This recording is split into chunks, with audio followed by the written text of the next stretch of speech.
WWE fans expect to be missing a few notable names at Crown Jewel this year. In this video, we're going to break it down because there's some interesting stuff going on here. Some notable names will be missing when WWE holds this event on Saturday, November 4th in Red Eye, Saudi Arabia. Sweet Saudi for their second event of the year. Unlike past years, WWE will actually be running a live event the same night as Crown Jewel, because they'll hold a house show from Rochester, New York. And in years past, they've had everybody and their dog go to Saudi Arabia, unless you just didn't want to go. This year, they've changed things up. World Heavyweight Champion Seth Rollins versus Drew McIntyre.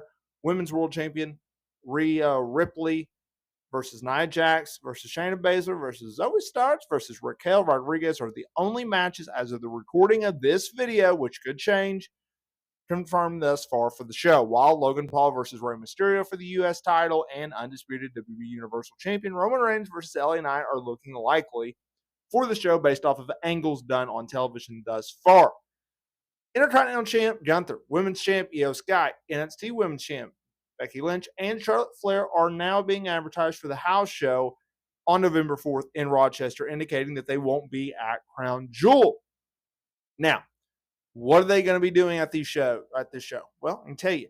Gunther is advertised to defend his IC title against Ricochet and Shinsuke Nakamura in a three-way, while Io Sky is slated to defend her title against Charlotte Flair, and Becky Lynch versus Tiffany Stratton is also being advertised, which would be their third match together. Now, look, it's worth remembering that cards are always subject to change, but for now, these four stars are not scheduled for Crown Jewel.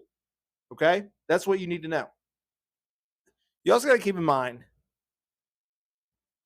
sweet Saudi money, Saudi Arabia shows are weird, because you are really weird now, because not only do you have to hold back stars for the live event, but you also have stars that may not want to go, whether it's political, whether it's they just don't want to go because of the long flight, they don't want a big paycheck, whatever the case may be, they just don't want to go. And I can't necessarily blame them. It's a very, very long flight. I don't know, and no one has asked on like earning calls or anything like that, but it's interesting that they would do a live event on the same night as this show. Just saying. It's just weird. They also have one on Sunday night, which is November 5th. I don't know. It's just, it's weird to me, I guess. But they'll be lacking a little bit for Crown Jewel 2023.